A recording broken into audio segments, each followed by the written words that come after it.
Recording in progress. Okay. It's going to be a great time. Oh, boy. Okay. Does that sound interesting and cool?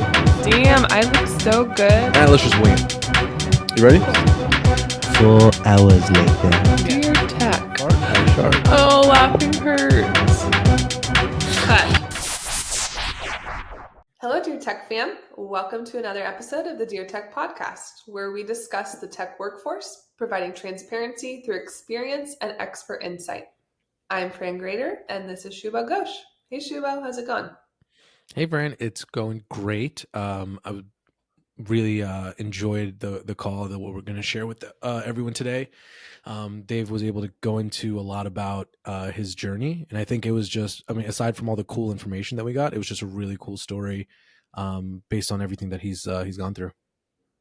For sure. And for everyone who's listening in, a little bit of backstory. The reason I actually originally wanted to have Dave on the podcast was I actually don't know him very well, but we connected at one of my previous companies because I was so impressed. He was an intern at the time, and I was so impressed by him being proactive in terms of building his network and reaching out. Like, I had no previous interaction with him. He had solely just reached out to me as a recruiter in the product space to gain my knowledge and connect and ask questions. And then not only that, how he leveraged LinkedIn and building his brand on LinkedIn and connecting with people and really utilizing that platform to his benefit was so impressive. I really wanted him to be able to speak to those experiences and share it with our audience because I think so many people will find value and be able to benefit from his experience. Yeah, and just from like listening to the way that he approaches situations, you see like his philosophies are a little bit more open. Like he's very open to experiences and stuff like that, which I thought was really cool. And I really liked the way he was able to describe like working in product. And I think that that's something that, because I do have friends that are in product, and sometimes they say things that go over my head and sometimes they don't, but I think he was able to make it very relatable for people that want to get into that part of tech. Yep, 100%. And I think in addition to that, not only his experience coming to the US, getting into school, building his networks at school, his experience seeking out internships and jobs. What other good nuggets do you share with us? Well, actually, we helped him decide where he wants to move next, right? Like he's trying to make some decisions, and he was. Yeah, we went a little bit all over the place. We talked about some side hustles, some vending machine businesses. So it's a bit out there, but I think overall it was a lot of fun, and I think people are gonna have fun listening to it.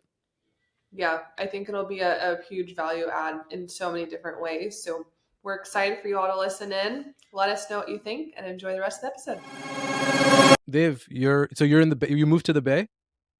I just did. It's been a month and a half now. Wow, how do you like it? And started a new job. It's been 3 weeks with the new job. It's been pretty great. I'm enjoying the Bay so far. Yeah, I'm still kind of finding my footing, thinking where I'm gonna go next. You're with your brother out there too, right? Sorry, what? I should move this closer too, huh? Sorry. You're good, Fran. Let me figure out I never know how to use this arm very well. Can you hear me well? Oh, no. Yes, we Can you hear can. me well enough? We can hear you. Sorry. Now I forgot what I was saying. You moved with your brother? Is that what I was saying? Right? Yes, I did. So I'm Good, so at least you renting know my some. brother's house. Yeah, that's awesome. Yeah. Older, younger? He's older. He's like 1.5 years older. I feel like me and Fran we both are very curious, and our curiosity is just going out. So she asked, where in the Bay? Where in the Bay? I'm in San Jose, downtown San Jose. Oh, I'm an idiot. I should have known that because you're at Yahoo. Yeah. Well, assuming you didn't have like a crazy commute. That's not the case anymore. Yahoo closed down the San Jose office, I think a few months back. And now TikTok has that office. Our new office is in Mountain View. And we also have one in San Francisco. Oh, I totally didn't know that. Okay, how far is that from you? Like, how far is your commute? Modern is like 40 minutes on a good day, and like Mm. hour I one. I Mm. was here last summer, last July, and I visited the San Jose office. It was beautiful. Yeah, I'd never been to either. So that's, I think we talked about this, Shubho, but that's how I know Dev is. When I worked at Yahoo too for a hot minute, he had. Correct me if I'm wrong, Dev, and I literally think we only even talked like once because you'd reached out to me to put time on my calendar, and so I was a Shubho. I was a recruiter at Yahoo for about 2 years, and Dev was in his internship program there and reached out to me just as a recruiter to like connect and talk about his role and his resume and like future career path. And then I started following you on LinkedIn, and your whole like branding and like messaging, it was super cool. I loved how you were like super proactive, just in terms of like taking advantage of opportunities, and that's how we met. I remember that. I remember that. I also remember the fact that I did not reach out to you on the internal Slack. I messaged you on LinkedIn even Oh, before I had actually started. It was I just like, remember that oh, part. I was just going through it yesterday after like I was preparing for this podcast. I'm like, let me see when I started talking to her, and I saw that Yeah, message, and you were kind enough to like tell me about the recruiting side of how do you how does the whole recruiting work from a recruiter's perspective, which I had no idea about because like yeah. normal given day we are not supposed to talk to recruiters after getting recruited. Yeah. How did you? No, I don't even think I even know that. How did you initially connect with the internship with Yahoo? Like, was there Um, a recruiter that reached out to you? yes, there was. Um, I don't think she's with the company anymore. She kind of just Mm, exited a few months after getting me on, mm, but she picked me up, and then I went to one of the APMs in the targeting team, mm-hmm, and she picked me up, and then I went to the manager, that's Gio, and that's how I landed mm-hmm. my job. Yeah, that's so cool. That's wild. And this was while That you were. is This wild. was what like your junior year or your like your third year, fourth year of college That was or my sophomore master's, year, sophomore year. sophomore year of undergrad. Solid, very solid. So you okay? So that's a very decent transition. So from India to the U.S. Yeah, if I'm correct. Yes. So what was let's start with actually okay, I'm gonna break script. I want to start talking about your badminton. So state level, so under 19. Yes. Okay. Yeah. How tell me Shubho about was very that journey. excited when he saw that. Yeah, because I read badminton, I was like, everyone plays badminton. Then I saw for the state level, I was like, oh, this guy's actually good. All right. So back in the day, we used to play professionally. I used to like train 6 to 7 hours a day. I was trying to go Holy national. heck! It was intense. It was a commitment, and I loved it. We won states. I was in the national team, but around that time, I had an injury. I tore my bicep. There's a thing called bicipital tendonitis, and that kind of put me out for 9 months straight of just I don't know therapy to start working my hand again, and I retired after that. But I started playing again at college, and it's been pretty good. There's actually I think I've played more badminton in California than I did in Illinois. Wow. Wow. Okay. That's Yes, so it Oh, is the cool. weather's better, so it's easier to play outside. Yeah. definitely. Not today. Yeah. In Illinois, Just you get 3 months of playtime, and that's it. A year. that's it. That's about it. Badminton is an indoor sport. You might be surprised to hear that. Oh, that's true. I guess. Uh, Yeah. Well, I feel like Olympics, everything is because my exposure is Olympics, right? Like that's where I Okay. see it. But I feel like most sports are almost indoor, even though like yeah, that makes sense. I Did But don't you know. did you yeah, play any sports? Francesca I did. She played played a lot of sports. soccer up through my sophomore year until I got too many concussions and then I stopped playing. Ouch. But That it was, happens. yeah, ouch. It was fun though. It was a good time. Good experience. Like What? I'm still friends with all those people. Um, Okay. like What position did you play? I was playing center back Center back. defense, but how I got a good amount of my concussions was because I'm so tall, I would go up for corner kicks. And Okay. that's how I got two of them. Got punched in the head by a keeper on one. Oh, That sounds like That'll punch. do it. Yeah, that's I That'll wild. do it. know. It wasn't great. That's so wild though. So, Go ahead. oh no, I was gonna say, Dave, was that your initially your goal, like career wise, like you wanted to play badminton as a profession? Hmm. I huh. That's an interesting question. So first of all, I'm in 8th grade. I'm in 7th grade. So for me, career is not that important of a factor. But badminton is not necessarily a sport which you can make a career out of. Not in India, at least not back in the day. And I don't think I was that good for sure. I was decent. I was doing pretty well. I was hardworking, but I was definitely not the best in the game. There were a lot of good players, so it was not a career choice. But I was doing it competitively, religiously. I like to have passions, so my dad put me onto this. We started with skating, and we went pretty ahead. Then we switched to karate. Then we switched to badminton, and badminton we stuck to for like a good amount of time. He used to come with me to every coaching session. It was like hours at a time. It was a commitment, but I loved it. That's awesome. That's awesome. That's super cool. And the reason I asked a career question was because you said that coding wasn't your initial passion, and so I guess moving from a sports realm to, you're right, 8th grade you don't think about career, but I feel like maybe in India a little bit though you do, because like your parents do. So when did you pick up the coding, or when did you pick up the technology bug, or what was the transition? So I picked up STEM in 7th grade actually. We used to have these coaching classes called PG. So there's this exam called IIT. It's one of the most difficult exams in the world, a lot more competition. It's very difficult to crack.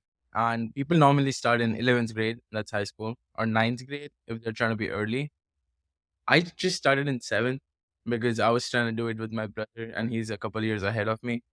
So I'm like, I might as well go. So I started the whole STEM thing in 7th grade itself, did that for all the way till mid 11th. Till then, I was focused on staying in the country, going to the best school in the country. And I think somewhere in October of 11th grade, I had this change of thought. I'm like, I should go out. There's a really, really big world out there. I should go out. And it was not the United States. I applied to 5 different countries. I applied to US, Australia, Canada, Singapore, and Hong Kong. But it Wow. was a very long process. We just narrowed down over here and now we're here. It was a butterfly effect. Wow, that's crazy. And how long was your brother? Was there a gap between when your brother moved out here and you moved out here? My brother came here for grad school. So he came here last year, but I came here for my undergrad. I came here in 2019. I So came you here were here first. before him. Go I ahead. was. I welcomed him before. He came to Champaign before he went to Berkeley. So that was nice. I think I'm very fortunate. I never expected both of us to be in the same place at the same time ever again Yeah. after he moved out for undergrad. I just thought we'll probably meet, we'll have vacations. There's no way we're gonna live together. But things just worked out in our favor, I guess. That's so cool. And you haven't killed each other yet after a month in. It, that's a surprise. Our parents are surprised as well. That's super funny. Can you tell us a little bit more in detail, like for anyone who is curious about internship and education in the US or other countries, like a little bit more of what that process was like for you and applications and research? Hmm. So I come from a, a comparatively smaller city. It's called Wadhwa. It's in western part of Gujarat. We did not really have a lot of exposure. I myself, I had only stepped out of my country once before. I went to Denmark for a student exchange program in 9th grade. I was the first one in my family to get a passport. So the lack of awareness was the biggest hindrance. Once we get past that, and to get past that, it was just like hours and hours of work. You just look online, you talk to as many people as you can, people who actually go out of the country to pursue their undergrad. I think the de facto methodology is you do your undergrad in India, come out here for grad school. So you just pay 1 year of tuition and the return of interest on that particular capital is a lot because you just start earning after a year of investment. But for undergraduates, 4 years, it's 240 grand. That's a lot of money. Oh Lord, yeah.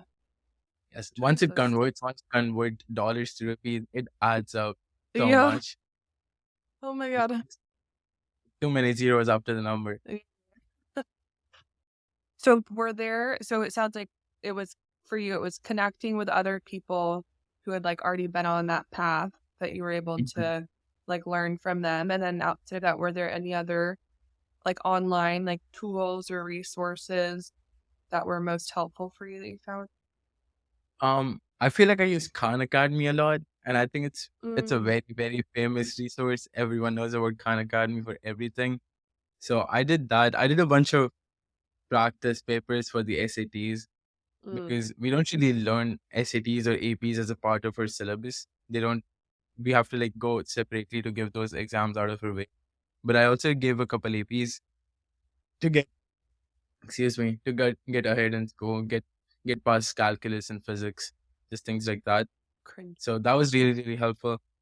And I was just fortunate enough to know about it ahead of time. A lot of my friends who came to the States did not even know about APs or proficiency exams, or the fact that they can actually get a head start on things, start a bit faster, go and alternate paths than the coursework which the university provides. So And what was that, were you able to find all that out like from like searching online, or did you like make a friend who had come here before you to the US, or like how'd you, at least about AP exams, like where did that, because you're right, in India I don't think most people don't know about those. So what was your resource? Was it also Khan Academy? Like where'd you hear about it from? first of all, looked looked up online. Of course, that's a thing. But I fortunately had someone who was an year ahead of me from my same high school, and he went out to UCLA. So he was a very good Oh, awesome. resource because he knew about these things beforehand. He could just tell us about the process which he went through and the exams which he gave and the timeline which he followed, which gave me an idea upon how I can move ahead with what I have planned out. Obviously, my paths looked a bit different because I was not just targeting the US, I was targeting 4 other countries with it. So, for instance, for the English proficiency exam, I gave the IELTS rather than the TOEFL. TOEFL is what I would have given if I was coming straight here, but I wanted to keep my options open, so I gave IELTS. And there were a few more exams for different countries, but mainly it was just that friend, that resource that was really, really helpful. Knowing people who are going through the same thing which you're going through, that helps a lot. Mm-hmm. I think that's so true in like all aspects of life, but obviously in your that specific scenario too, 100%. What? See another. I think one item we were so when you transition and move from India to the US, what do you feel like in hindsight now were some things that you wish you knew that you didn't know when you moved over? Mm.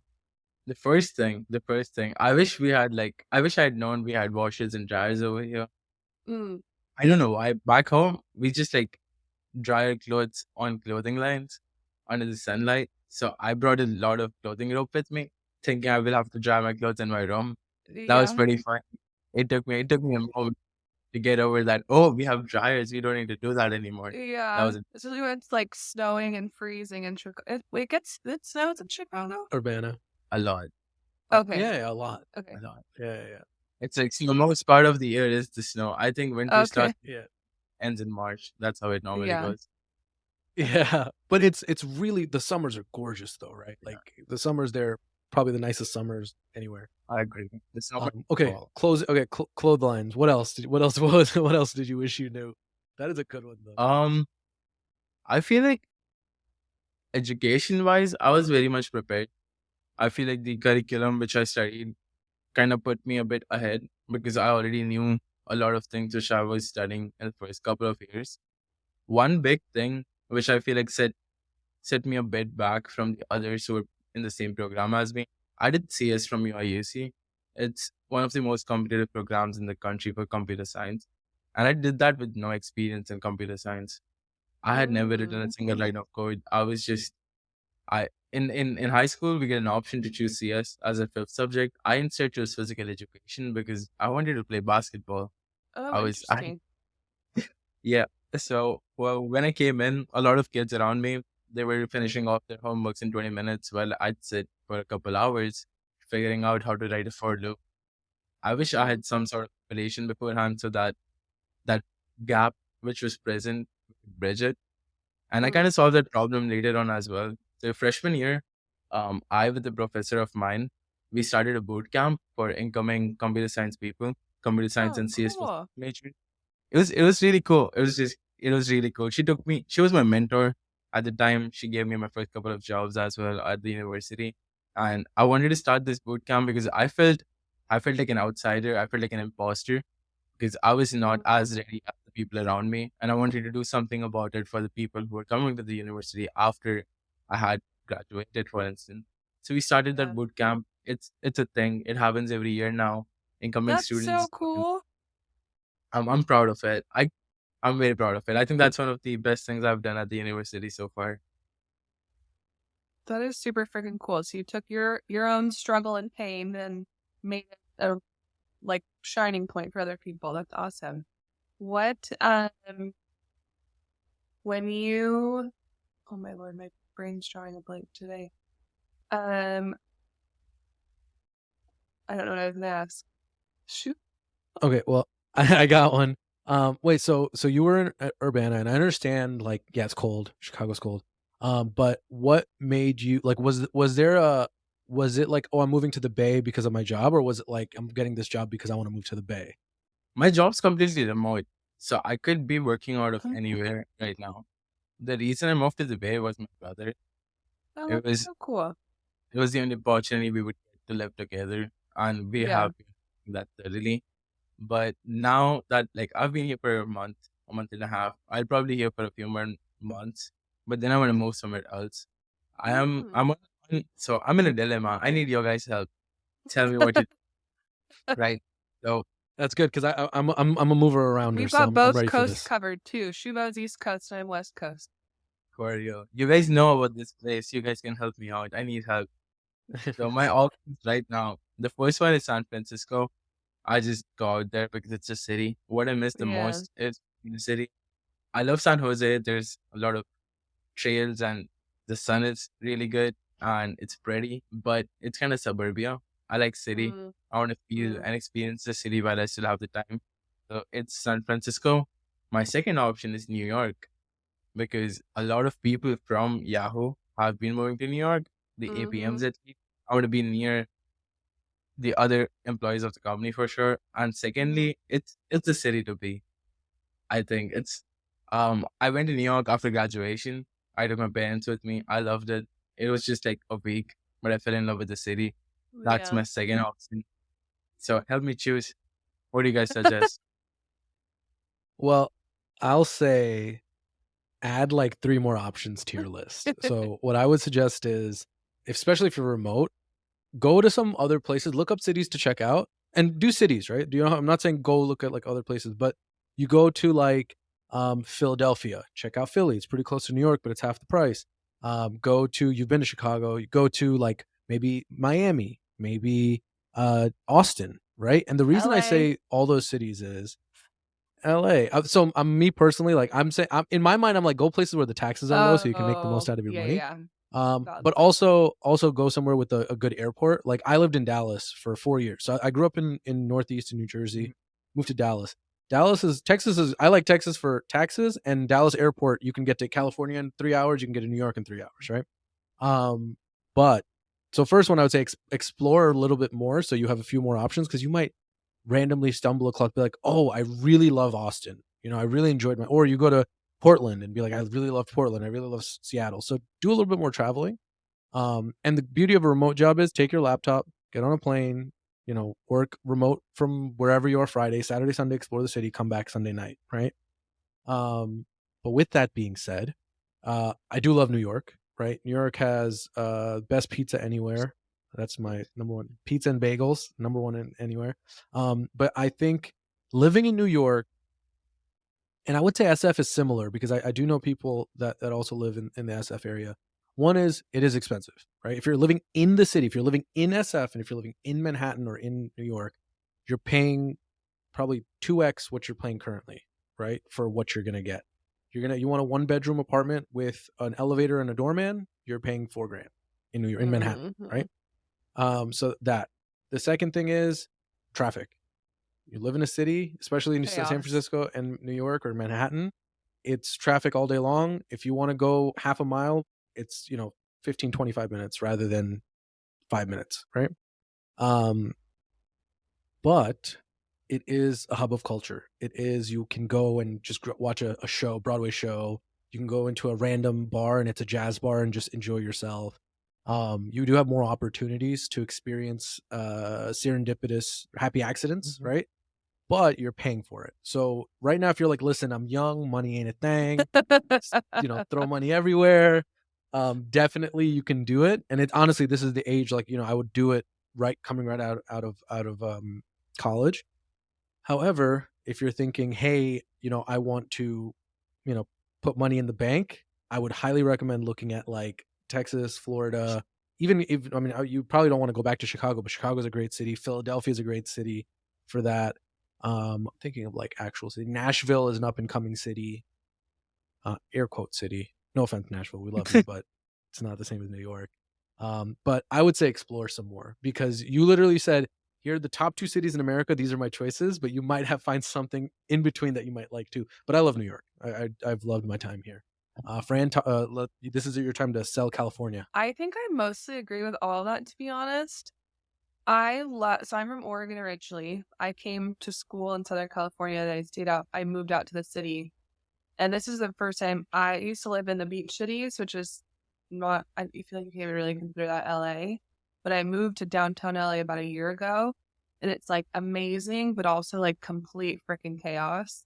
And I'm like past that point in my life when I wanted to be out at the bars at like midnight and like romping around the city and getting minimal sleep. It's because we're old people now, Fran. So I love where I live, but I definitely won't live here forever. But I'd been to New York for the first time last year, and that's like the first time I ever actually met Shubho in person too. And I was pleasantly surprised. Like, I had kind of low expectations, not gonna lie. So I think all us like LA West Coast people have preconceived notions about New York and New York people. But a lot of those like negative things were totally shot down. Like, everyone was super cool, great food. Like, it was like a super cool energy and like space. So I almost wish like I had lived in New York when I was younger for like a couple of years, because it is like such a cool area and like so much to experience. Like Shubho was saying, LA West Coast definitely is a little bit more laid back. I also, though, like after living in Oregon, growing up in the snowy winters, I don't think I can ever leave Southern California now because of the weather. But I agree with Shubho's tactic. If you have the time and the capacity, like I would try and do some like weekend trip and like try and hit up a couple of other cities just so you can experience them and actually like see, could I live here? Is this somewhere else maybe I'd be interested in living before you like fully commit? But cost of living is like the kind of calibration to living in the city. That's actually a pretty great idea. When I think about it, my work's pretty remote. I could just drive out to places, stay there for like a month each, probably get an Airbnb, some hostel, probably couch surf. I have a lot of friends across the country now. I could couch surf for a while too, get to experience more places. You can really mix it up. So I actually have a friend of mine who's moving into New York. He's a doctor, and he was looking at apartments, and he was like, dude, it's so expensive. I should just buy a place here. That's how expensive it is, he's saying. And I was like, listen, before you buy anything, first of all, buying in Manhattan, that's brave. But he's a doctor, so but I was like, why don't you check Airbnb? Stay in Airbnb, find out what areas you like at least, right? And it's actually cheaper for him to stay per month, cheaper for him to stay at Airbnb than to rent an apartment. Wild. He's like, oh yeah, I found an Airbnb. Yeah, right. It's like, he's like, I found an Airbnb for $2,000 a month, which is cheap rent for a 1-bedroom, fully furnished in New York with washer dryer, right? So another thing you could Airbnb and like literally be like, all right, this quarter I'm gonna live in the Northeast. I'm gonna live in New York. This quarter I'm gonna live in Florida. This quarter I live. So then because again, if you really are fully remote, in the sense when I say that way, I don't mean like your job, but I mean you're not gonna be trying to carry a couch with you and bring a desk with you. If you really just need your laptop for work and that's it, why not? You can go anywhere you want. This is probably the last, not right now, but in the next few years, the last time you're going to be this free. At some point, your parents are going to be like, you have to get married or something. And then you're going to have a family and stuff. So like, this is the stuff that my family tells me is like, if you're really able to just go out there and experience these things, just go for it. But yeah, Like Keep that, yourself I've to been know where you inspired. go. I've been inspired to take a road trip across the country. Love that for you. oh, that would be so much fun. That would be so much fun. And then speaking of remote work, so this is where your internships were on site. They were Previously? remote. They were always remote. So you've always been remote career-wise Yes, in the I United have. States. Damn, you're Okay. lucky. How do you like it? And what are your thoughts on being remote currently? Do you think you're missing out by not being in the office? Would you want to be in the office at some point? How do you feel I about go into the office a couple times a week right now. I don't need to, but I just go out of choice. I meet my manager. We conquer on dates and times, and we're like, okay, we should meet. At least just have some FaceTime. I feel like I don't have a lot of complaints regarding remote work. It is for sure a lot more convenient for a lot more people, especially for those who have families to take care of, because they get to spend more time with them. But as a young individual, as a young professional who is just going out into the workforce, I think it's a lot more motivating to get FaceTime with the people you're working with, because if you sit in a room where you sleep for most of the day and then you have to work in the same room for the rest of the day, it's not exactly as motivating as it would be to sit and see others motivated and working around me, having some discussions in person, because a lot of things, a lot of one-on-one connection, the rapport which you build with your coworkers, that happens spur of the moment. It is not planned. Right now, the only times we meet is when we schedule time for us to meet, when we have a reason to meet. We won't just like, I don't know, cross each other in the hallway, for instance, or just grab lunch together. I think that's something which we are missing out on. And if possible, I would like to incorporate more of that into my regular life. I feel like as a young individual who's just going into work, that would be really, really. Yeah, I think those are two really good points. I don't think so Shubho and I had done an episode previously about work from home versus return to office. And I don't think we even really touched on too much the psychological aspects of working from home and being like the motivation aspect that you mentioned that comes into it. If you're, especially as like a new employee, you're still kind of figuring out like your workflow and your partners and the actual work that you're doing, but you have no one else around you as like a guide, even whether it's like conscious or subconscious, it definitely could like impact your motivation and quality of work if it's completely remote. I have friends who have been like working for the first time in their entire lives, and they started work remote, and they are facing this issue a lot more. I think I've personally have experience with working by myself, working from home, and I make an extra effort to not spend a lot of hours at a stretch just by myself working. I set up one-on-ones, I set up coffee chats, I set up coming sessions with other people, or I just talk to other ABMs from my cohort. But these new employees who don't know that they have to actively put in that effort end up just quietly, silently trying to do their work, struggling but unable to feel comfortable enough to ask questions. And I think that does make a big impact on the quality of work, as you mentioned. Yeah, for sure. That makes sense. I'm gonna maybe you should do a boot camp give you more about how to do like remote That would work. be something. Maybe I'll post about it on LinkedIn. Let's see. that could be your new LinkedIn segment. There you go. Solid. You guys give like I'm backtracking a little bit because I don't think we covered this too much. In terms of, I know we talked kind of like high level, the resources that you used coming to the US, but actually get like the internships that you landed at Yahoo. What specifically was that interview process like? What do you feel like helped you specifically be equipped to land those internships and then actually like repeat internship at the same company? That's a very good question. Um, I kind of started the whole recruiting grind pretty early. I got an internship my sophomore summer itself. A lot of people wait till their junior year summer to land something as big. I was very proactive about it. I started recruiting in the month of August, and my cycle went on till March. So Oh wow. that's a Okay. good eight-ish Yeah. months, 8 months. I applied to over 250 places in that duration. I think I've interviewed at least 3 dozen times, 36 times. I had a lot of Wow. hacker ranks, a lot of coding interviews, which we went through. It was a very long cycle. I don't think Wow, that's I a have. lot. It was very rigorous, and Yeah. it was consistent. It was day after day of getting ghosted or getting rejected, Mhm. and you're just waiting for that one yes, because all you need is one yes to call the recruiting cycle a success. But to get to that one yes, you have to be persistent with it, and you get demotivated, right? You see 10 rejections in a row for things which you feel like you're deserving, and then you get ghosted by the one company which showed interest in you. That's demotivating, but you have to be on it. I utilized a lot of resources online. I think this was about the time when I started using LinkedIn as much as I do now, because I realized what a great platform it is and how I could Mhm. leverage it to not just make connections, but also break into an industry which is as niche as product management is. So that cycle was 250 plus application, 3 dozen interviews. I think I had like 6 final rounds, out of Wow. which Yahoo is what came through. I broke into product straight away. It was Mhm. it was a product management internship in their targeting field on their demand side of their ad tech platform. And I think I've talked to them about it. Like I asked them, why did you choose me?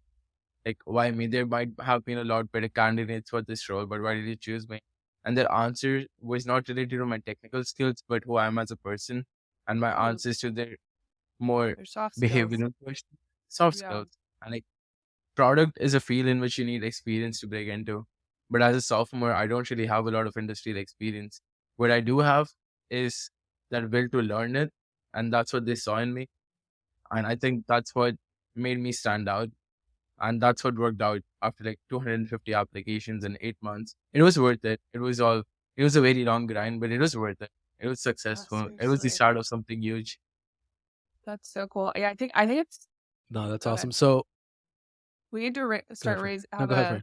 a little thing to raise our A hands hand for stuff. raise? No, this is more natural. It's better. It's better this way. Well, no, I was gonna say, so you had 6 final rounds. You said so. How many total round? How many each of those final rounds? How many rounds did you have before that? Were they like 3 rounds times 6? Sorry, can you repeat that? Like if for each final round, like there was like a first or second round before those finals, right? So were each of those companies doing like 3 rounds, or were they doing one like a one call and then a final? Like Uh, what does it look like Most of them for have like internships? 3 rounds. The first is like the recruiter check-in, where it's just basic stuff, overall stuff, like who you are, do you study, do you actually qualify to work on this job. The second round is the one with your mentor.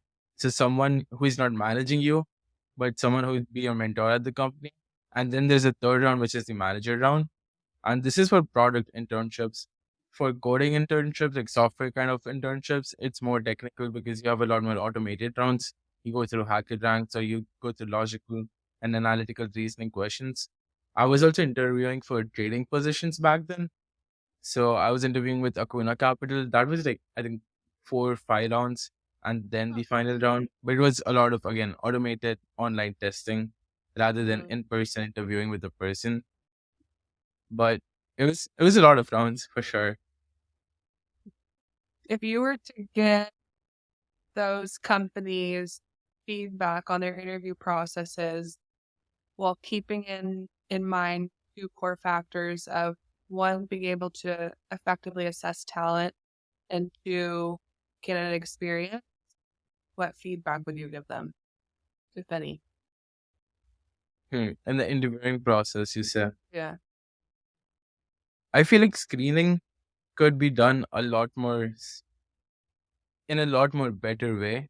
I feel Mhm. like screening right now is a lot more competitive. So what people normally end up doing is finding loopholes. So if you try to screen resumes through online automated services, you kind of lose out on the personality of the individual. Mm-hmm. And people use mass recruiting tools to apply to hundreds of positions at once. So it ultimately becomes a numbers game. And that's what I started out with. And that's what the system was. I had to game the system, and that's why I had to apply for 250 plus positions. That is not right. That's not how it should be. I feel like Mm-hmm. it should be quality over quantity. I might be like, it's an unpopular opinion, but I feel like cover letters should be back in the business, because if you are truly interested in a position, you should be able to justify why you are the right fit. What kind of experience do you bring to the table? What kind of Mm-hmm. interests and skills and the soft skills and the technical skills you have, which will help you on the job. And like, if you have those answers, that's the only way you'll be successful at the position in the longer term. And that's what the company wants, and that's what you want as an individual as well. Again, it's an unpopular opinion. I don't Yeah, think it's a valid Yeah, point though.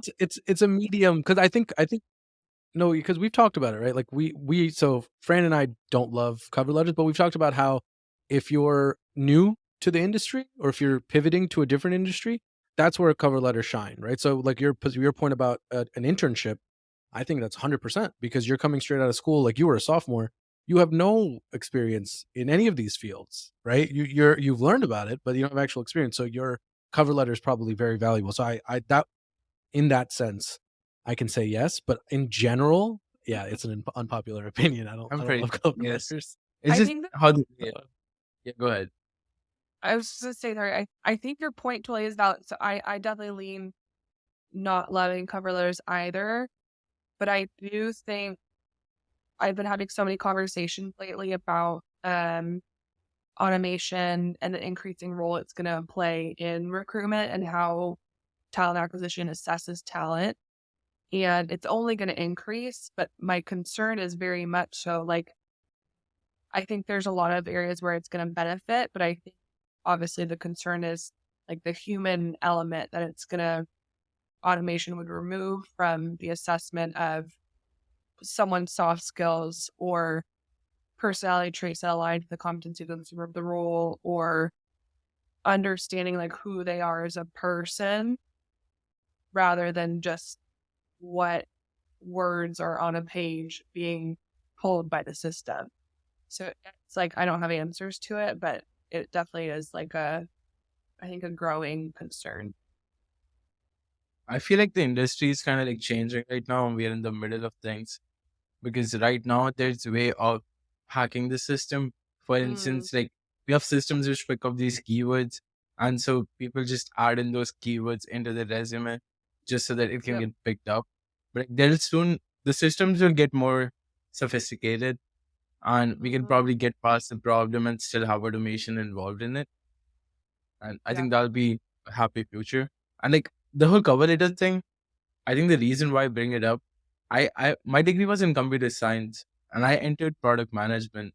So it's not a normal career path. Not a lot of people around me were going into product, and it's not what you would naturally go into. And that's why I feel like a cover letter would help me explain myself more. Which is why, as a student of computer science, am I choosing not to go towards development or research or data, but Yeah. move into product. Well, that was my next question. Can you answer the question for us? Why? Why product? Why Okay. product? It was not always product, right? I kind of like stumbled into product is the way I see it. I came here in 2019. As I mentioned before, I started my undergrad with no experience in coding whatsoever, no experience with any programming language. So for the first few months, I did not like CS, but that was because I was not good at it. But then I caught up. I started being better.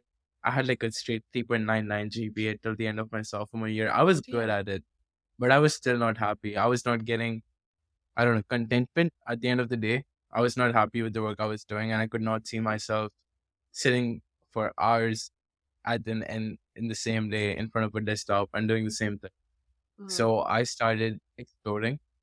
I always knew I had an inclination towards the business world, so I started like looking into this technology plus business space which exists right now. I feel a lot of things fall into it, like project management, program management, product management, strategy and operations, even consulting to a certain level. I started out with consulting. I did that with a few student organizations on campus, gained experience, um, got like real time experience working with clients.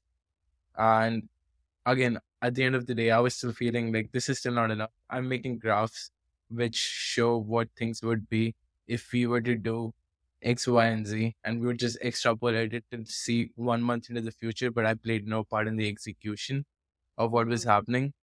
And that's how I narrowed down into product, because I realized that's the missing part. I want to play the role where I see a product go from nothing, from just an idea, to an end product which is being used by users. And then I can measure their feedback. Like, are they happy with it? If they're not, we can do the same thing over and over again.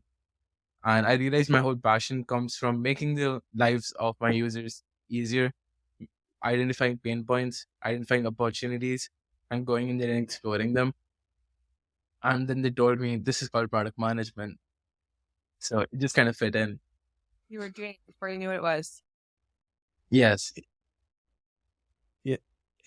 It's really funny because someone we've interviewed in the past is also a PM, and they said the same thing. They were like I was consulting, and that's fine, but I want to be the person taking it through, right? Taking it through to the end. So it's so to people listening, if you are someone that wants to execute on strategies, right, and if you want to actually work with customers and make them happy, you can go into product. So that's super cool. Very solid. I would assume too your Going degree from like help go ahead. No, Fran, help go ahead. foundationally with product as well too, because especially I know obviously like a little bit more about the teams that you work on at Yahoo, but I know with so many companies, engineering is only a benefit with product roles. So oftentimes because engineering is typically like your largest cross-functional partner, and then even sometimes having to be able to do a little bit of coding or at least understand when you're working with an engineer what they're talking about. I definitely do agree. Coming from a technical background gives me a little bit of an edge over others, because when I talk to engineers, I'm actually understanding what they're saying. It's not the whole job of a product manager is to communicate in different languages. When we talk to engineering people, we need to change our language in a way they understand it. Same with business guys, same with sales guys, same with our users. We communicate, that's what we do. And if I'm working on a technical product without any understanding of what the product is, if I look at the code base and I don't even understand what's happening, there's going to be issues, because once the engineering team pulls up to me with an issue, I'm not going to understand what they're saying. So I wouldn't know what to answer them. So I feel like of recent, I think having a technical or a CS background really, really helps with getting into product roles. A lot of companies keep it as a requirement as well, because their products are just more technically inclined. And we use, I think on my day to day, I'd use SQL to pull data from databases, probably Figma to do some design stuff. These are the things which every product manager needs. We need to be able to understand data to make decisions and use that data to back up our decisions as well when we communicate to get priority on our tickets with engineers. Yeah, that totally makes sense. Shubho? I thank you, Fran. So we talked about your process in getting the internship. So now transitioning from finishing undergrad, finishing your internships, transitioning to looking for full-time roles. And you ended up at the company that you interned at, which is awesome, which is probably like a really, it's almost the ideal for most people. But did you apply to other companies? What was that process like, transitioning from one, being in school to looking for full-time work? And then my second part of that, and I'll ask it again if you forget, but what was the transition like for you in the company from intern to full-time? I feel like somehow both the answers would be the same thing. I did apply to other companies, but that was more just to brush up my interviewing skills. I was very happy with Yahoo. I really like the company and the people I worked with. And I think with time, you build credibility amongst your peers as well as your coworkers. And I really wanted that. I interned with them my sophomore summer. I went there my junior summer. They wanted to take me on my senior year as well. There were some visa issues, so I could not really make it happen during fall. But I started again as a part-time product manager during the spring of my senior year, which was to be converted into a full-time role as soon as I graduated. So I was gonna go to Yahoo. I was committed. I was committed from I feel like I committed back in 2021 itself. I had such a They great got time. you. They did. They did. And Were you working on different teams? Sorry, I'm going to ask more questions, so Shubho, you probably have to remind him. Were you working on different teams each internship or with the same groups? I did jump around a little bit. So I started on targeting on the demand side of ads. And the next summer, I wanted to come back and get some sort of subject matter expertise in ads. That's why I'm still in ads as well. But I wanted to see the other side of it. So I moved on to the supply side. I worked with the connected TV team over there for the summer. And when I came back as a part-time product manager, I was still on the connected TV team. Then Yahoo made the decision to shut down the supply side platform altogether. And I was redirected towards the DSP team with which I was there till May. After graduation, when I joined again as an APM, I'm now placed on the ads, data targeting, and insights team. So this is technically the same targeting team which I was in 2021. So I kind of came back full circle, had my taste around the other part of ads, and I'm back where I started. So I'm pretty happy with it. Yeah, that's super cool. I'm sure I feel like at this time of your life, like getting as much exposure is only gonna help you figure out what path you actually want to go on and then benefit you in the long run too. But honestly, it sounds like you were able to build up enough rapport and impact with the teams you were on from the beginning that they wanted you to come back, which is also really cool. Definitely. I feel like I was very fortunate. Yahoo gave me a lot of opportunity to deliver products with impact and features and impact. A lot of times interns don't really get projects which are picked up. They kind of just do projects on the side which never make it to the main stack. But I was given responsibilities. I launched my own product my first summer over here. I launched a product on the DSP, on their audience vector. It was called search retargeting. And as an intern, launching something by yourself is a great deal. They empowered me enough to be able to do it. Don't get me wrong, but it was cool. So when I went in and I talked to Gio, my manager, about it, I think we set a goal. It's by the end of the internship, you'll be able to send that mass email where you tell everyone that you launched something.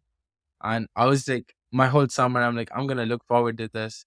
The day I press enter on this email and the whole company receives it, that'll be what I'd get success for the internship.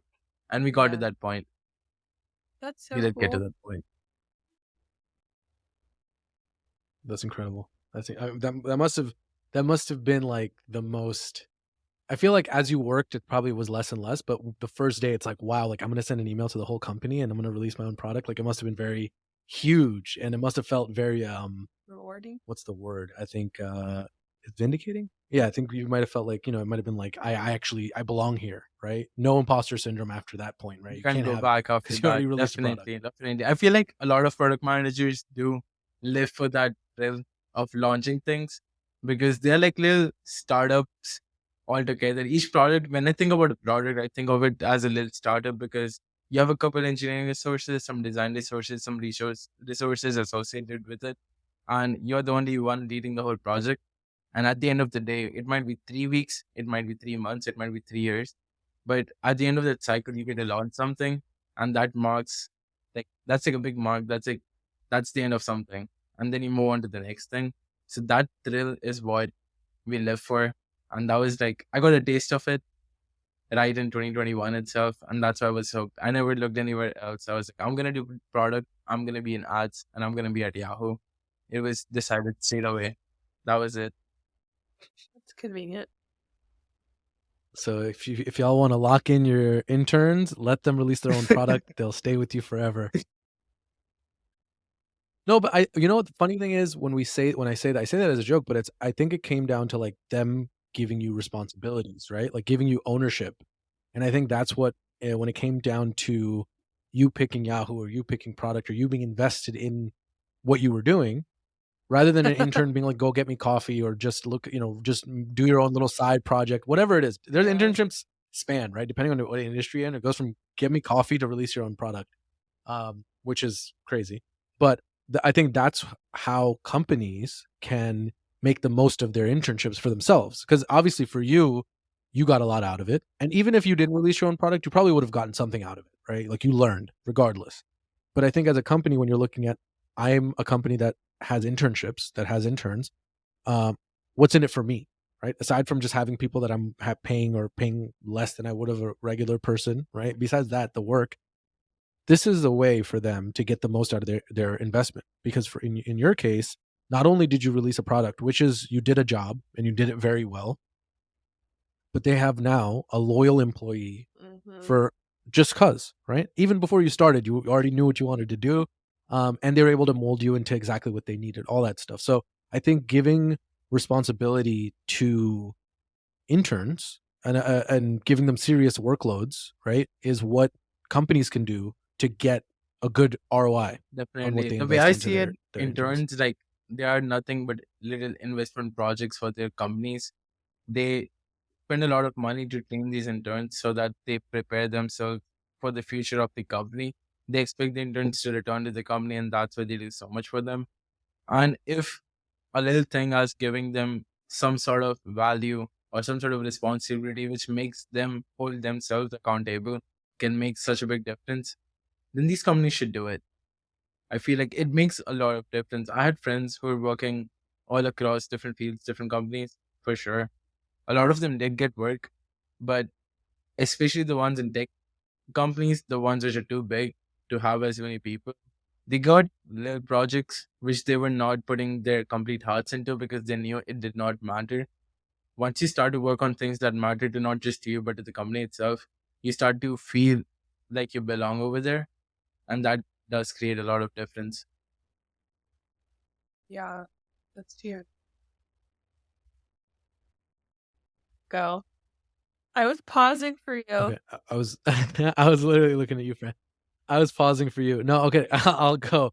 I was actually gonna ask. So based on that, a little bit of gossip. What are some like not so great internship stories that you've heard? You don't have to name companies. You don't have to name your friends, but is there anything that you heard that maybe was the opposite of what you did? In the sense that if you were speaking to companies right now, what are some things you would say? Hey, don't do this, or hey, do more. So you said do more of this, right? You said give responsibility. That's great. What are some things that companies should avoid based on what you've heard from your peers, your colleagues, and your friends? Don't leave your employees unseen. Don't make them feel unseen. A lot of new employees just end up doing stuff which is so menial that they don't get face time with their managers or their bosses or even their coworkers. I feel like being seen is what matters. You want to be seen. You want to be seen by the company and by your team and by your manager. You want someone to see the progress that you're making, because that's like an internal rewarding system. So I personally, I have like check-ins with my manager so often that I keep asking for feedback. I'm like, tell me that you see me. Tell me that you're seeing the work I'm doing. Tell me that I'm being rewarded for it. If I'm doing something wrong, that I'm learning something out of it. A lot of companies, these are the horror stories which I've heard. Their managers would talk to them once in every 3 weeks, not knowing what they're up to, Oh wow. give them a little feedback on the basis of what they see in that particular meeting. And there you go for the next 3 weeks with no direction whatsoever. Interns need direction. Even new graduates who are just starting out their jobs need directions. They need small but attainable goals, which are set out on regular time periods. For instance, we should have like 30-day goals and 60-day goals and 90-day goals. And those goals should be checked in on. The progress should be seen by whoever is managing those interns or fresh graduates. With that, you give them direction, you give them a path to walk on, and you're telling them that I'm not going to walk this with you. I'm not going to micromanage you because you have to take your own responsibility. But I'm standing right here and I'm watching you run this mile. I think that's what I would tell every big company to do. Just make your interns feel seen and wanted there. Make them love feel that. like the That's work so they're doing wholesome. matters. I think those are really good points though too. And like I know Totally. obviously from my experience, so 2 points. I think one, I think a lot of people and leaders, when they like too much of their ego is involved, they can be worried like, oh, like I'm basically upskilling this person out of the company. Like, what if they get to the point where like I've taught them so much and they've gotten so much here, and then they leave, and that's like reality, and that happens. But then I think it's for the person in that role, the manager, the leader, it's like thinking about the human element versus just solely just the benefit to the company. And I think the value is, which I think is quite apparent with Yahoo and so many other companies too, is boomerang. So people use the term boomerang when an employee comes back to the company. It happens so often with Yahoo. And I think that's always like a really good sign about a company's culture and how they treat their employees and the value that the employees see working for that company when they've left and then come back. Is that still something that you see over there too? I do see a lot of people who have been working at the company for 20, 30 years at a stretch. And some Yeah. people who were here all the way till 2010 and now are coming back, seeing how the company Mhm. is going towards a new direction altogether. I feel like we are turning over a new leaf and great things lie ahead with all the things that we're doing. So I do still see that.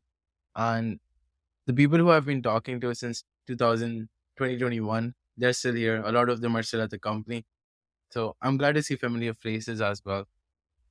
Yeah. I think that makes a difference, like culture and opportunity and being seen, like you said, like all of those qualitative factors that come into play when thinking about employee experience and internship programs and all that stuff. What is something, without sharing anything proprietary, what is something really cool that you've worked on? I know you shared a few things at a high level, but what's something really cool that you've worked on, whether it was internship or your first few weeks in this role in the product space? You mean in the last couple of weeks or like in general? Just in general, something that you worked on that you're really proud of or maybe learned a lot from. I can obviously talk about launching my product, but I already did. I did this. I had a project last summer.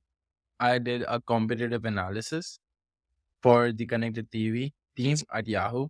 I think that was a really great project. It was like a month and a half. It was my first research project, and I talked to like 40 plus individuals for it. I realized how we're so used to getting information which we need at the convenience of a click that we don't realize how a lot of information out in the industry is not penned down. It's not online. It's not, you can't just command F through a document and find an answer. You can't just Google search it and find the meaning behind something. You have to go and find that information from people who are carrying it. So for that, I think that's what made this project a lot more special than others, because I was going to people to ask them about their point of view, their knowledge, their information, things which I could not find in textbooks, things which I could not find on Google.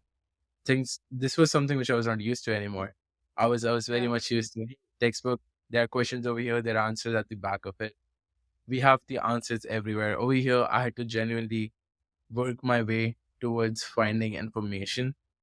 And that the whole process of it, the whole journey of going on for a month and a half, just talking to people.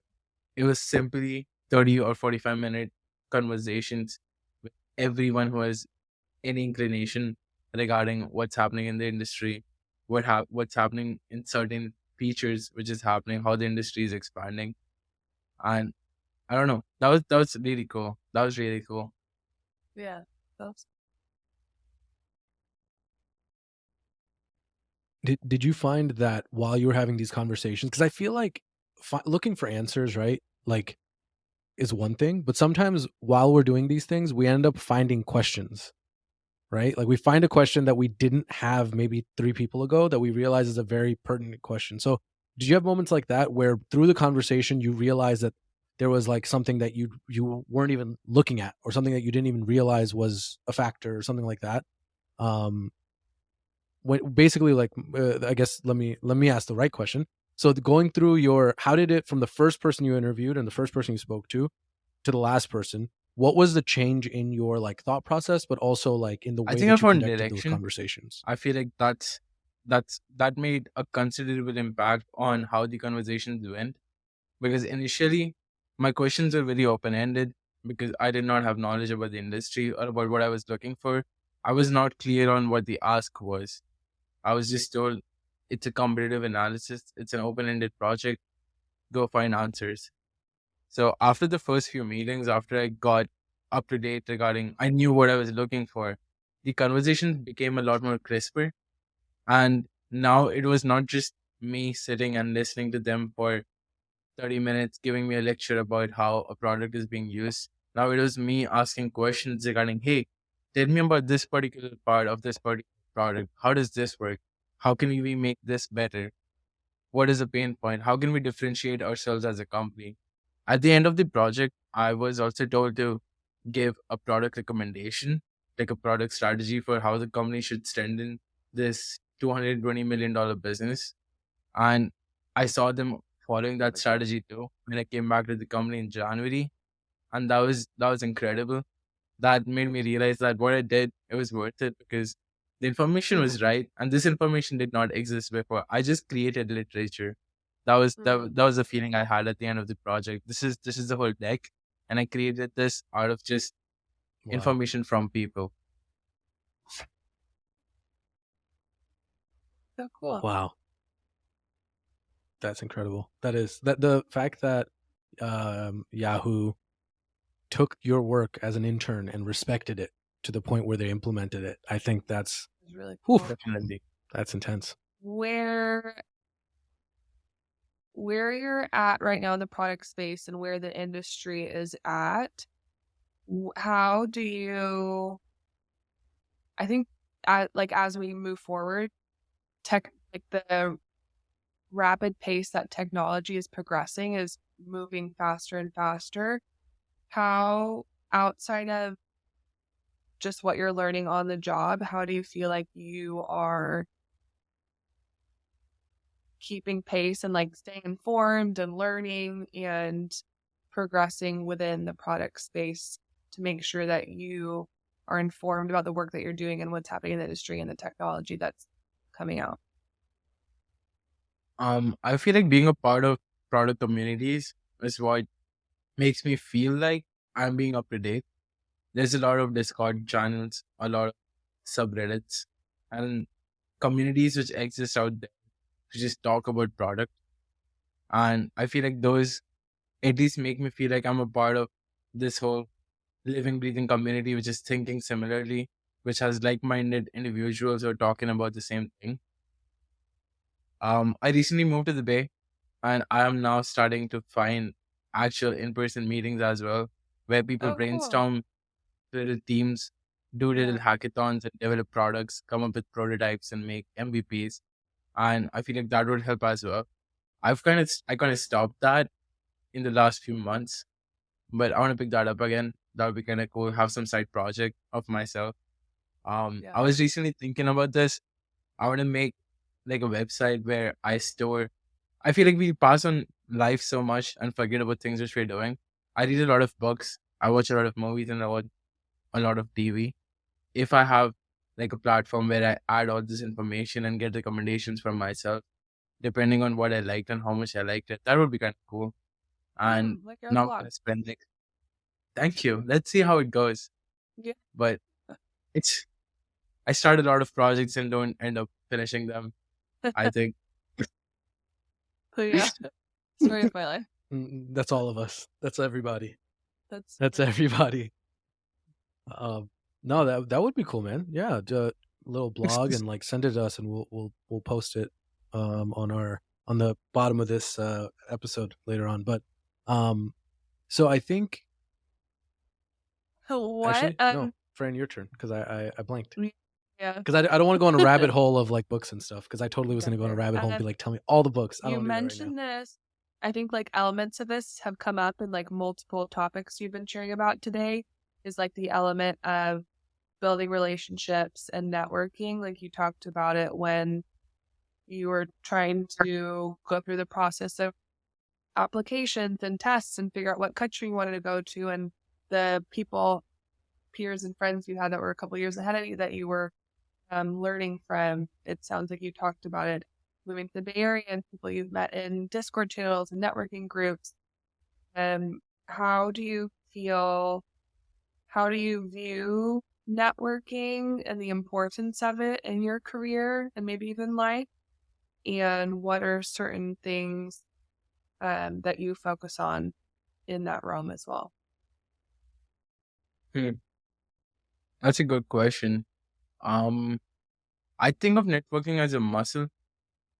The more you practice it, the better it gets. It's as simple as that. It's nothing natural. No one naturally feels like they should reach out to everyone who they can interact with. Total It's not. strangers. You have to Yeah. just say, that particular individual looks interesting. Let me go up and say hi. No one really does that. But if you make it a part of you, if you make it a habit, if you just have the intent of doing it, I think that's what really matters. I view as networking as I view networking as something which I just do naturally now. I'm not doing it I'm not looking for anything. I'm not thinking of, hey, what do I get out of it? I Mm. go to my networking calls with an open mind, and the only thing which I'm looking for is an interesting conversation for the next 30 to 45 minutes. That's all I'm That's asking super for. cool. How do you feel And like that? Oh, go ahead. go ahead. How do you feel like that? So even from like the minute you had reached out to me on LinkedIn and you were interning at Yahoo, already at that point, so early on in your career, it seemed like you had a really strong grasp of LinkedIn and building your personal brand and how to leverage that platform to connect with people and build your network and your brand. How did you get there? Like, was there like aha moments? Like, how do you think you, or how do you view like your brand and branding and leveraging LinkedIn in that way? So I reached out to you in the summer of my sophomore year. I was working at Yahoo. I kind of started dabbling with LinkedIn during freshman year summer. There were a lot of influences back then. I was doing some e-learning stuff, and LinkedIn just came up over there. There was this e-learning platform named New School. I was a part of their fellowship program where we came up with a product named Buzz, and that's besides the point. But that's a tangent. But again, they're the ones that recommended LinkedIn. I started looking at the platform, and initially, I was just posting because I wanted to speak out. I went through a lot of things as an international student, doing computer science with no experience in CS, which I feel like there might be more like me, but not around me. So I started writing about my imposter syndrome. That's how I started posting on LinkedIn. After that, when recruiting started, I started realizing that I have a voice. I can use this platform to just speak out and find like-minded individuals. So I started writing about my experience with recruiting and how that's going and the resources which I found along the way. Then I started cold messaging recruiters. I started cold messaging hiring managers. I also started cold messaging a lot of people in the product industry as well as the consulting industry because I was still in that tech plus business phase, but I don't know what to do because normally computer science students have predefined paths. They're going to go a certain way. They're going to take a certain set of courses. I wanted to go off the path. And for that, I needed to find people who have done that before me. And I started reading out to product managers at companies which I wanted to work at. I asked for time, and a lot of times they were responsive. And I would set a time. I would ask them questions. I'm like, I'm still early in my career, but I'm interested in the product space. How do I do it? What do I do about it? And I got a lot of advice through it. Then I landed my first internship. After that, I had already understood the importance of the platform because it had connected me to so many influential individuals. And without them, I would not be where I am right now. I would not have known half the resources. I would not have gone in the direction which I actually ended up going into. So I started my internship series, and now I think I took a break off LinkedIn for a period of time during my senior year. I just did not have a lot of things to talk about then. Now I semi regularly post. I'm talking about my Yeah, I APM saw you're series. popping back up. I'm popping back up. Yeah. I'm trying to get back into the groove. Yeah. Uh, I feel like when I'm doing things, I want to just like talk about them. There's a Yeah. lot of people who actually find it helpful. They get information. I wish I had known these things. I did not know what an APM did until I got on calls with them, and I'm like, what the hell do you do? Because there's no information out there. We get Mhm. job descriptions. Job descriptions are, they sound good. That it's just good Like one English piece of language, paper. Yeah. file responsibilities, just very strong words, but they don't tell you how you're gonna spend your day to day. And that's what I talk about when I write content right now. I also Mhm. try to share resources as much as possible. I think I'm gonna start writing more about how people should leverage LinkedIn as a platform to help Mhm. them recruiting cycle now, because this Yeah. is the phase all recruiting cycle starts now. Yeah. Yeah, that's so cool. I was like, even I know I've said before, but I feel like you harnessed LinkedIn as a tool like so well early on in your career. And the fact that you, like you said too, like it seems like you're kind of passing on the baton, obviously, for like you had to kind of create a roadmap for yourself by yourself to get, like, you had people helping you along the way, but you had to create a roadmap for yourself of how do you get to where you are now. And you had people helping you in certain ways, but then you still had to figure other stuff out yourself. So you're helping to create the roadmap for people who are coming up behind you. And then you can pass off the baton to them to make sure maybe they don't have to struggle as much as you did getting the answers that you did today. So I think that's super cool that you're like continuing it on even now that you've found a full-time job and are past the interning phase of your career. I feel like we should have an identity outside of our work life, and like LinkedIn definitely Yes. helps with that, because you're still Yeah. professional. It is still work, but it is not just the job which you do. It is so much more than that. It represents who you are as an individual, and it's a good platform to meet a lot of people.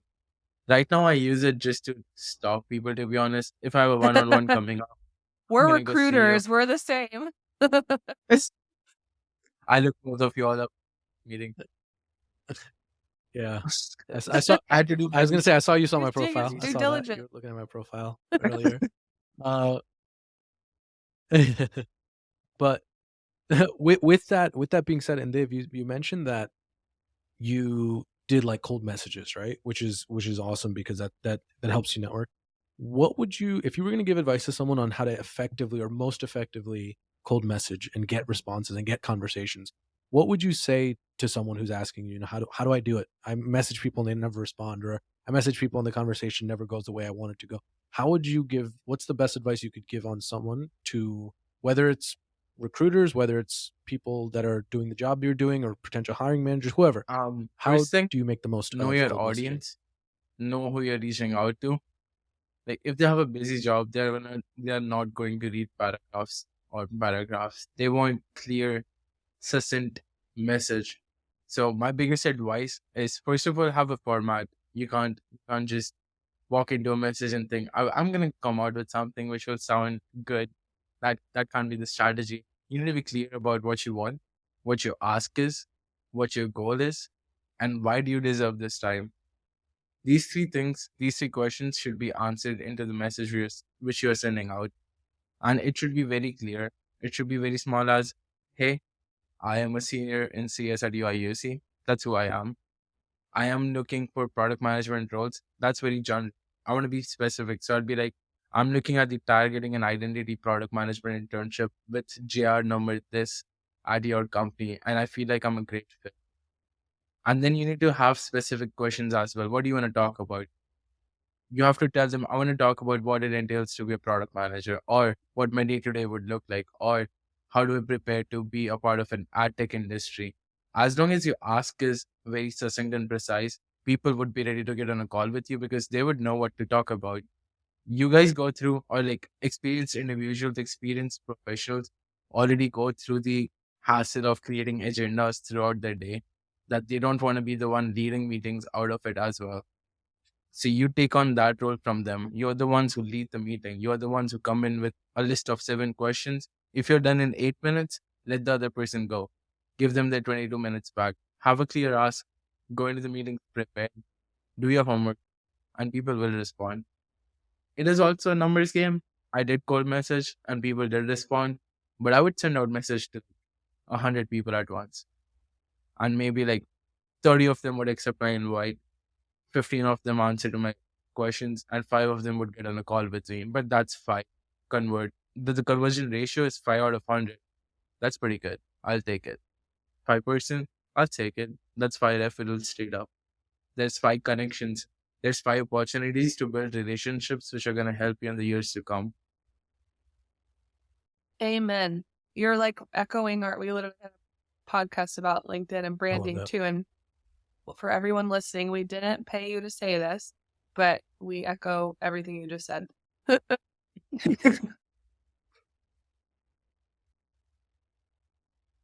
Yeah.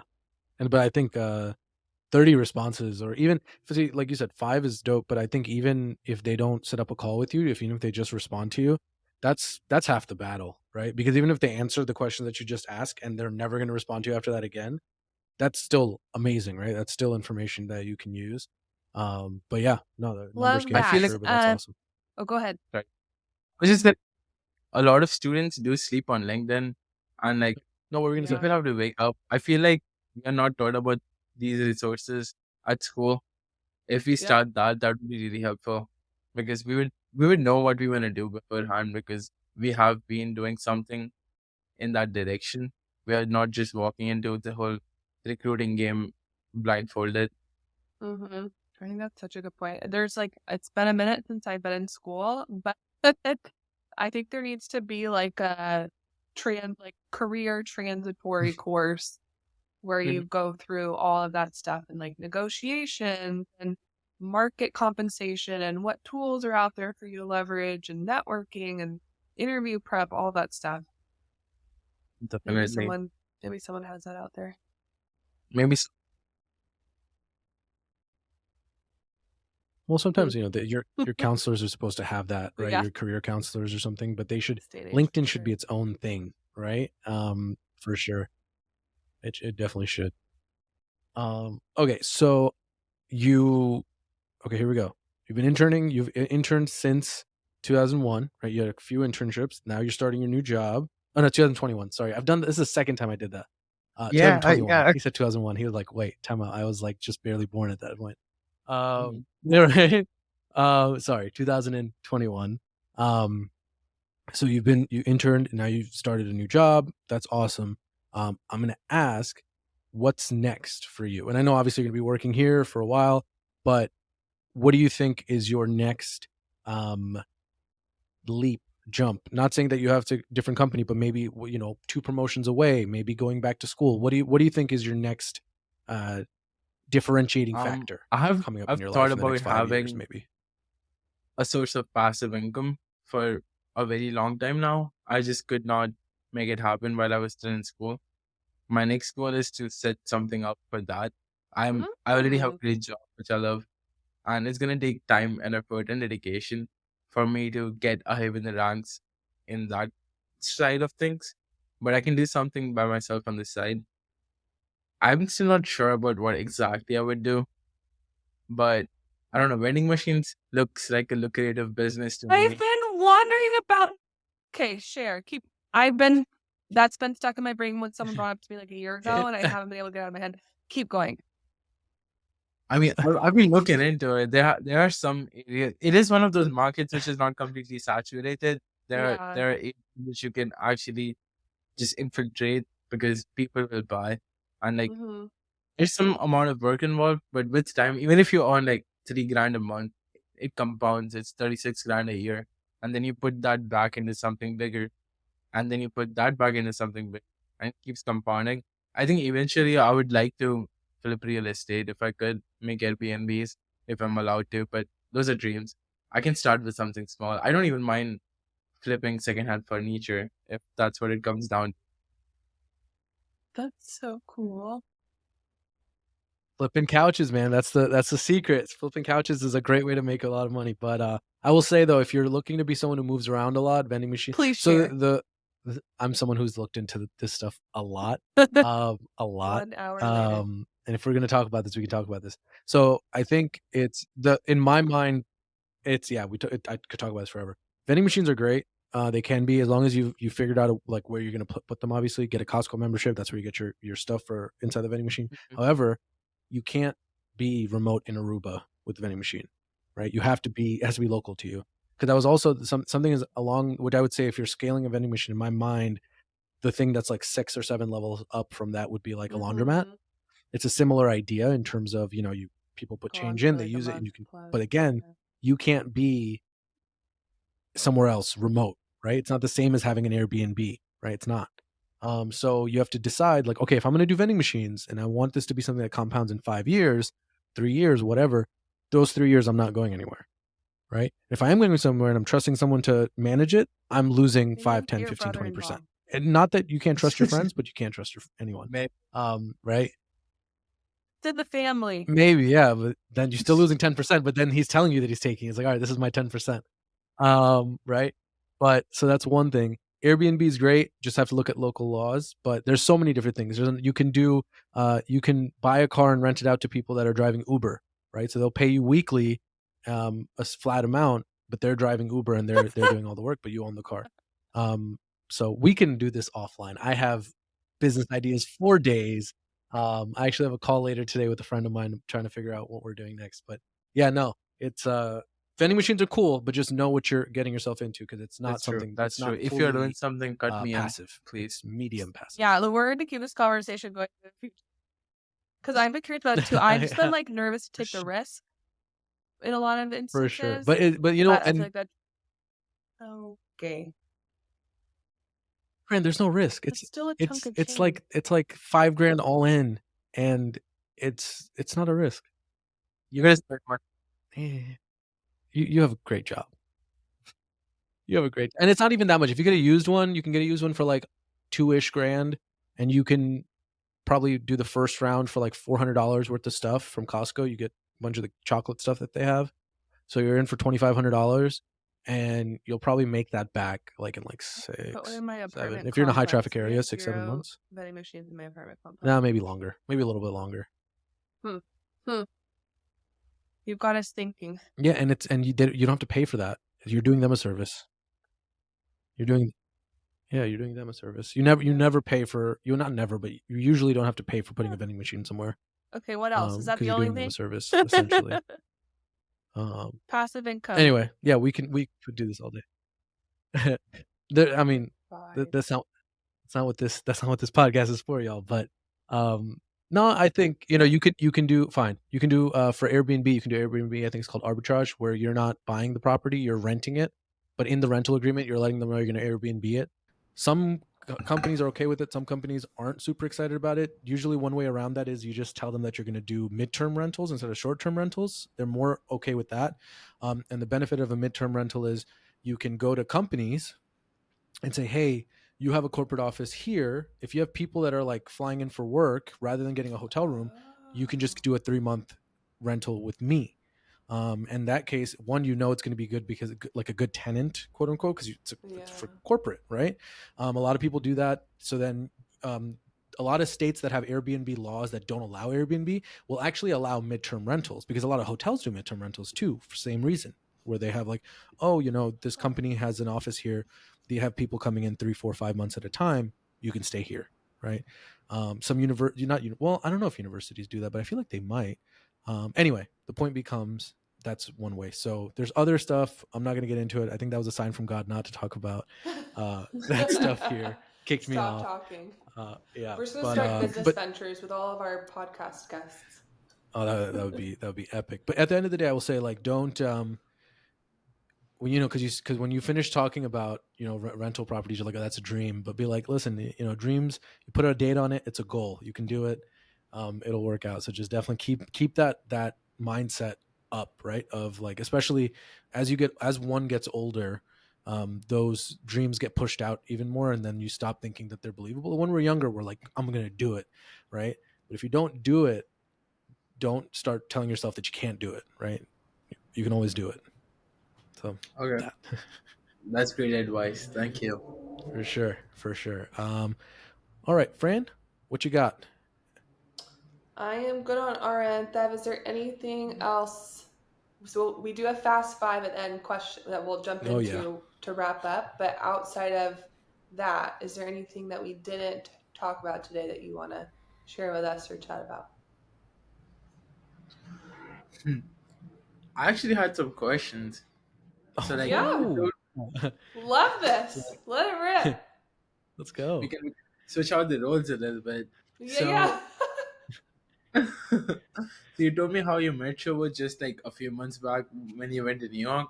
So how did you guys come up with the idea of starting this podcast? Oh, I love this. We're being interviewed on our own podcast. Go, Shubho, you uh, start. Me? Okay. So yeah, so I think Fran and I met 2021 fall, Okay. if I remember correctly. And it was random. So she started after I started. And basically what ended up happening was one of her boss at the time, who I'd met with when I was interviewing, was just like, "Oh, Fran's starting soon. She's amazing. I worked with her before. You should meet with her." I was like, okay. And I think we were gonna meet, but we had to cancel or something, or I canceled on her. And then we met, and we were just talking about stuff. And we realized we were very passionate about like creating like positive change in Mhm. like organizations that we were a part of, where we were like, oh, like this process could be better. And this, we were just, it was a tangent. It was like a random conversation. This is literally like we met and we were just talking about ways we can improve. And okay, friend, if I'm hijacking the story, you can interject or like stop me. But so then we basically started like talking about that. And then we actually were like, you know what? We can actually make a program for all of like Tech TA. And we're like, let's go to the leadership and talk to them about it, because we have like this idea of how we're going to improve talent acquisition within the company. And we did that, and they were like, oh my gosh, we love it. And the leader, the leader that was there at the time, his name is Straz, he was like, all right, run with it, right? And it was like, just you guys, like, y'all put it together and create something, right? Create a program.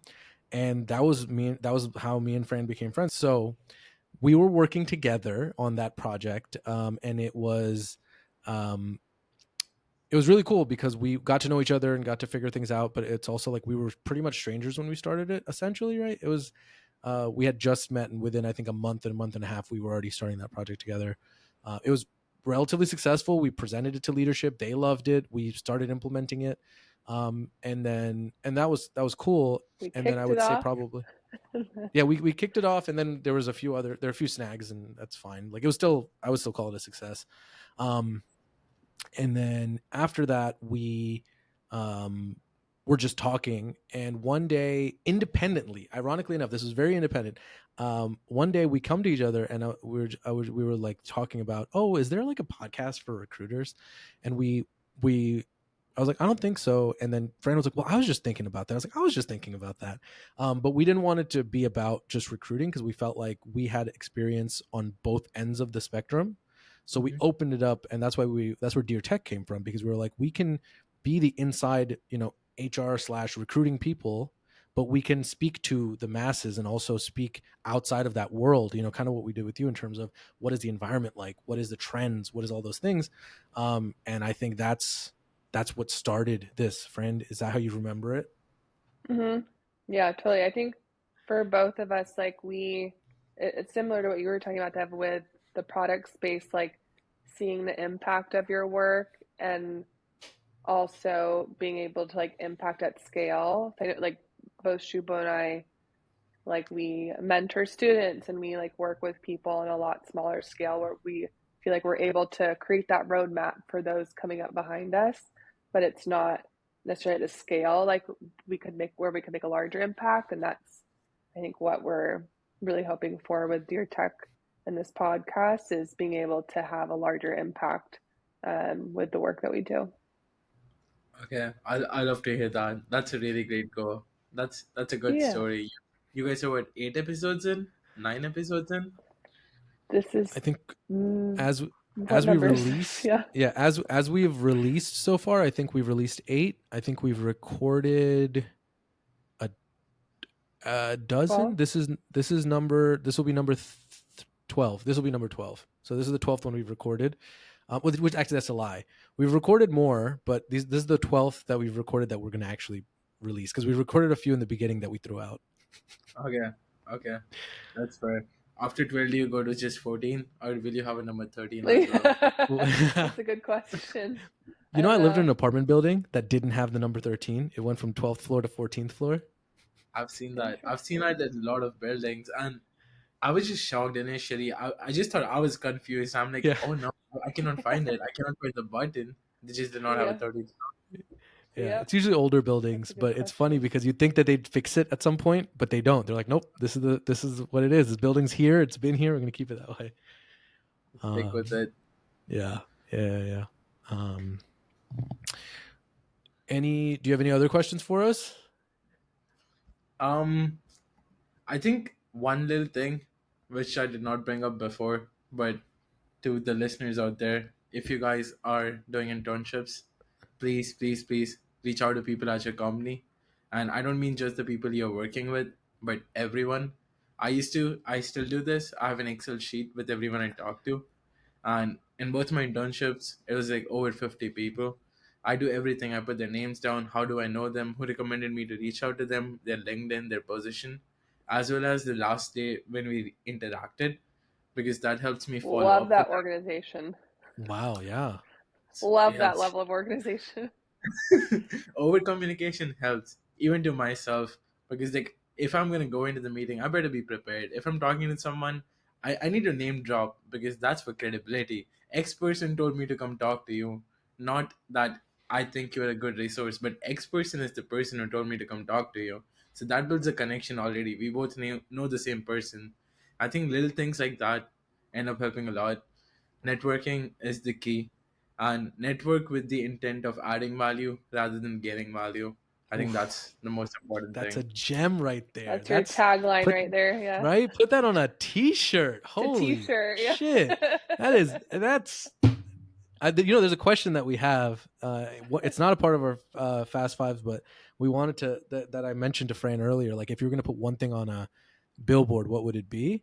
And that, I mean, I'm stealing that one because that gave me a physical reaction. That made me so excited. I love that. That was good. We'll quote you. Yeah. Thank Right. you. Thank you. Please, please. I would love to see my name on a t-shirt. Yeah. Oh man, that's phenomenal. That's awesome. I think that's great advice, though. 100%. That's a really good perspective. And if anyone in the future is trying to reach out to that, then hit them up on LinkedIn and reference this episode, and I'm sure it will Right? help your Yeah. cause. You got it. All right. So Dear Tech FAQs. So that's what we call our Fast Five. So it's 5 not random, but 5 questions that we ask every guest. They do change from time to time, but these haven't changed in a while. And you just on the spot, and let's see what we get. All right. So what is the best advice you have ever received from someone? Be honest with your intentions, and the actions will follow. I think that's the best advice I've heard so far. Who gave you that advice? It was my maths teacher back in ninth. So they had just realized how I did not. I used to skip all my steps. So when we were solving a sum, they would ask me to write down a half a page answer. I would just skip the first 6 steps and just write the question and the To show your answer. work. Yes, and they told me how I should just intend to communicate, just show them, not because not because they don't think that I'm copying, but just to show what I have done. I need to represent it. I need to communicate, and that's how it just came up, and it just stuck with me. Be honest with your intention, and the action will follow. Oof, I love it. All right. Love I love that. That's a quote. And the second question is, what is your favorite quote or saying? Favorite quote or So he's saying? already given us 2 quotes. So this is the third quote that Dave's going to give us. I used this recently on my most recent APM post which I did recently, the APM series. It went social capital is the new goal. Add value to others, value others, and you will be valued. And I remember it line to line because I just used it. But I think I just read it as well. That's really good. I think that's pure gold out there. Social capital, definitely up there. We're gonna pull you in for amazing. some future branding on our swag. Yeah, when we get to right. that point in Honestly, this podcast. it's gonna be great. What is the best thing you've ever been gifted? What is the best present you've ever received? Huh. That's a good question. I wish I had that mug in my hand, but it's in my dishwasher right now, I think. So my sophomore year when I interned first at Yahoo, at the end of the internship, I asked for my manager's Giovanni. Gio was my manager back then. I asked for his address and he asked me for mine, and we both gifted each other mugs.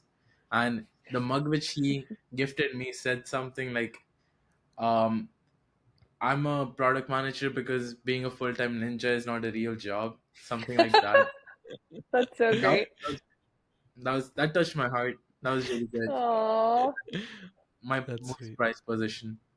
What did yours Oh, say to him? What was there a saying on yours that you sent to Gio?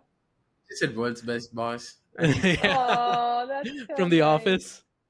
It's from The Office. Michael Scott. I love it. It's better when you don't buy it for yourself, right? Like I love that. All right. What is a guilty pleasure of yours besides stalking people on LinkedIn? TikTok, TikTok, definitely. TikTok. Okay. I've gone through rabbit holes where I'd just be going on hours looking at things which don't really matter, but just in that moment, that's the only thing which I want to know. I feel like that's a guilty pleasure for sure. You're not alone. You're not alone at all. The algorithm gets us, dude. The It's algorithm so dangerous, man. Algorithm's so dangerous. If you share one thing, it's done. Like that's all you're gonna get. came over. If I Yeah. talk to you today about something, they're already listening. I'm Yeah.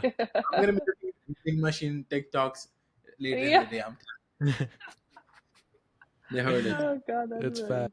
That's why we're doing interviews with people so we can mention it near their phones, and then Dear Tech podcast is in everyone's phones. That's the goal. Smartphone. Right. All these smart devices should be hearing this right now. Working the system. Working the system. Last question, last FAQ. What is one piece of advice you would give someone who's trying to get into your field? Don't be afraid to ask for help. Product management is a field which we don't have a lot of information out there. We don't have a lot of set defined paths for people to break into product. So don't be afraid. Just if you think you like it, just ask questions, ask for help. There's a whole community of people who is out here to support you. I do coffee chats as well. If you want to talk to me, come talk to me. Talking to people is the only way you will actually understand if you're cut out for this as or not. I think that would be it. Love that. Love that. All Love right. that. Well, thank you so much for joining us today, Steph. This was an awesome conversation. It was really cool to reconnect with you again, and I'm sure everyone's going to learn so much from this episode.